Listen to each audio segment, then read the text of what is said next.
Hey there, hey friends, Ken here, your Thrifty Apprentice, and welcome to another Water Soluble Wednesday.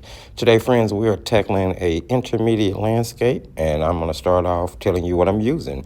I'm using some Transcend synthetic brushes, which I've been playing around with for a couple of months now. I'm testing an almost new to me paper. I've only used it like once before.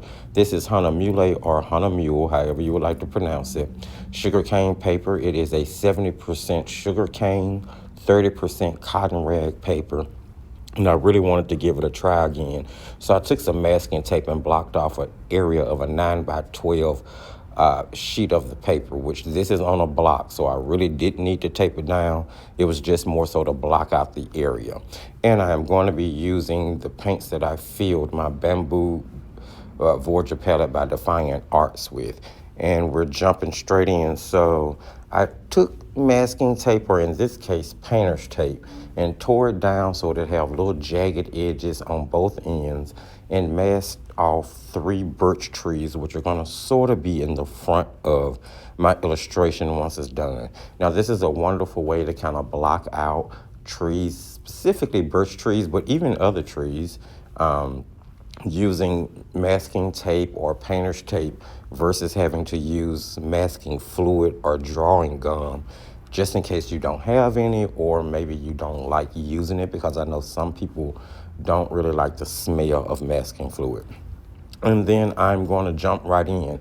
I wet the sky area, and then using a mixture of ultramarine blue and burnt umber, I created a gray in order to paint the sky area with, because we are going to have like a wintry, snowy scene here. And then taking a studio rag, I kind of lifted some of that color out just so it would seem light and airy. At this point, I'm going in along my horizon line, and I'm going to drop in basically my background trees. And these trees are a couple of different colors mixed together. There's like olive green, there's a mixture of olive green and yellow ochre.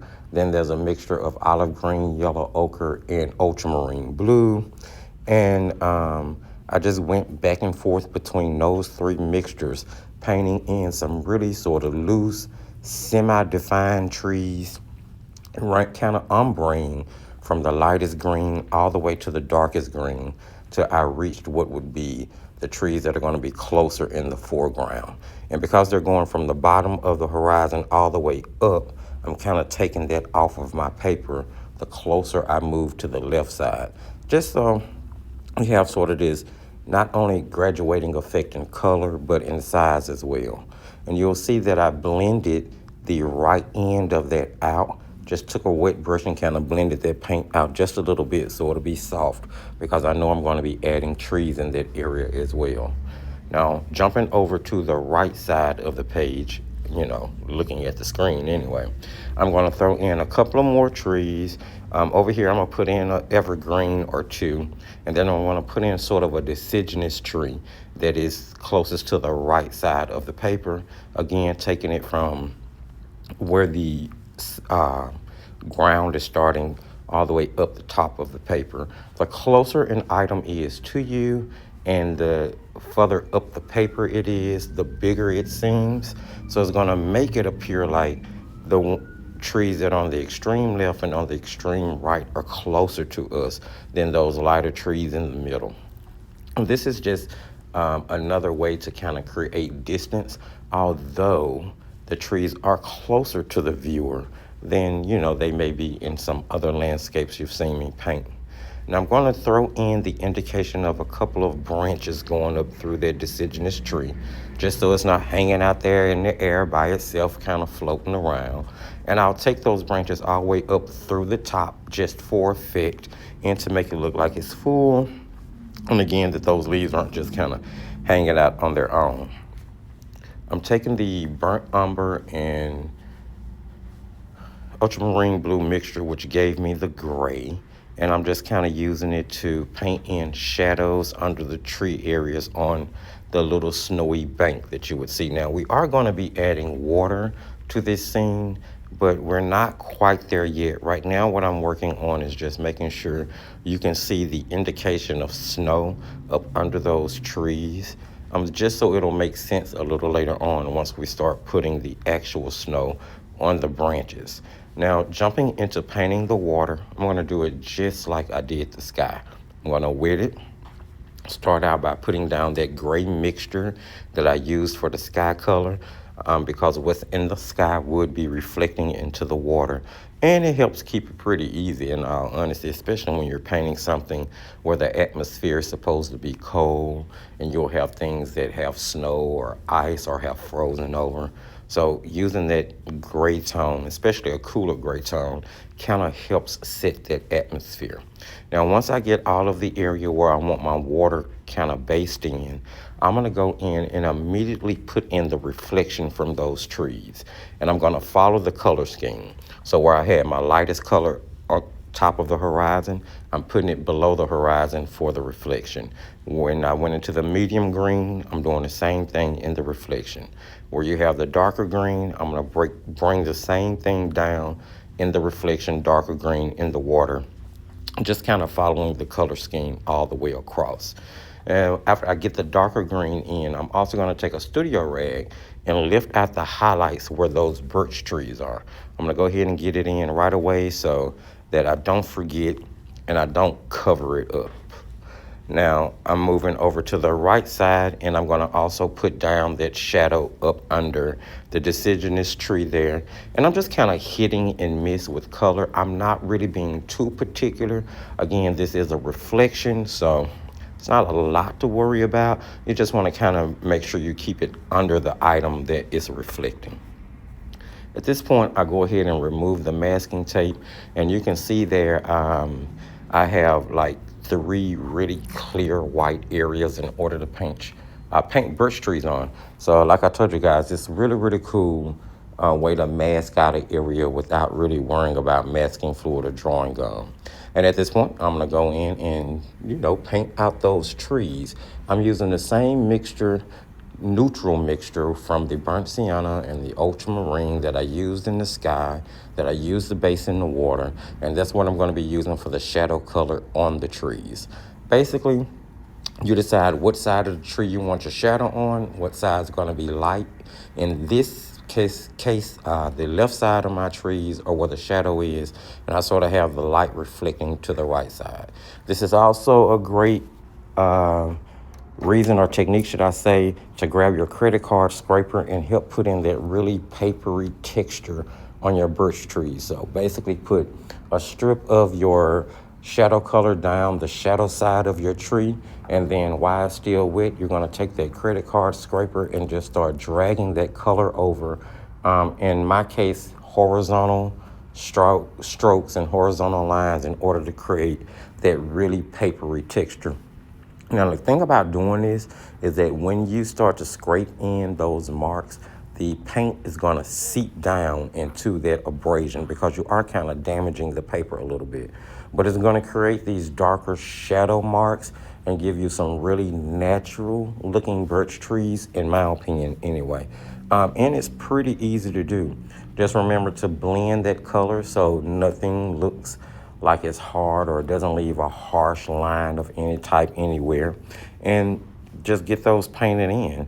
But remembering to put shadow down around the base where you would have more shadow towards the snow, and it'll help the snow stand out better. Keeping in mind that, when you're painting snow, that snow is going to kind of be reflecting the things around it, and having shadow where the light might be blocked out from reaching the snow itself. So really easy, nothing too complicated. I wanted this illustration to be a little bit more advanced, maybe a step up from a beginner painting, but not quite an advanced painting, giving the chance of an artist from any level, wherever you may be in your journey, to tackle this and feel a sense of accomplishment with painting it.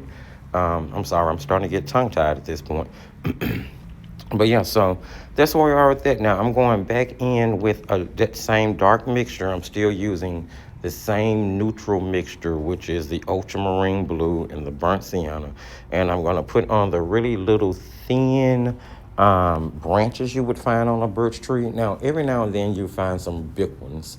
But in this case, I wanted to use the really thin kind of petite fine branches that would be on a birch tree, because I'm eventually going to be putting snow on top of it from where snow has fallen and those branches have captured the snow. This is going to add to the overall effect and the overall feel of the actual illustration. Which reminds me, before I forget and before you guys ask, the paints that are inside my Defyantarts Bamboo Voyager palette are a mixture of Daniel Smith, Core, and actually Melian Pretty Excellent paints in the tube. Although I'm going to be very honest, if I had to choose between the Melian Pretty Excellent tube and the half pans, I would definitely choose the half pans. I'm a much bigger fan of the Paul Rubens Kwame or Chaume. I think it's pronounced Kwame tube paints. I think that they are a little bit better quality than the Pretty Excellent paints in the tube. But nonetheless, those are the paints that are inside that palette, just in case you were wondering. At this point, I have switched over to bleed proof white, which is basically like a blockout gouache that helps give you really, really opaque white. And I'm using it in order to put on the snow for the illustration. Now on the birch trees, I'm really using a circular motion in order to drop that snow on top of those little fine branches. And as far as the trees in the background, because they didn't have much definition when I painted in the base color, this is where I'm going to actually kind of pour out the definition in those trees. So as I make or put the snow on, I'm actually making sort of chunky, non-symmetrical, weird, like white marks, just to kind of emulate the different ways branches would be turned in that background. And the closer the marks are to me, the bigger they're going to be, sort of like on the darker trees. And then as the snow marks move towards the trees that are further away from me, the lighter green and the medium green, I'm actually going to reduce the size of the little dots that I'm putting on, just so it'll seem like maybe those trees are a little bit further away than the ones that are closer to us directly behind the birch tree, or the ones that are going to be closer to us on the right side of the image, or illustration should I say, when we get there. This voiceover might not have been the best, but I have tried to muscle my way through trying to explain this to you guys. I'll be honest, I am rushing a little bit to get this voiceover done, but I do really want to get this video out. It is a regularly scheduled time for you guys, so I'm trying to get through it a little bit, so give me a little grace on that if you don't mind. And I am still adding the snow in. Smaller marks towards the back or further away from us, and bigger marks closer to us.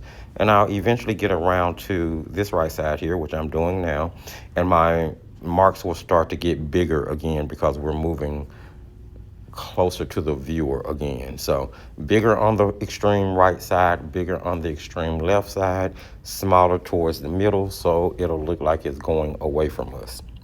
And that, my friends, is pretty much how I'm going to tackle doing this entire painting. Not too much left beyond this. Finishing up the snow. I really want to thank you guys for taking time out to join me and watch this video today.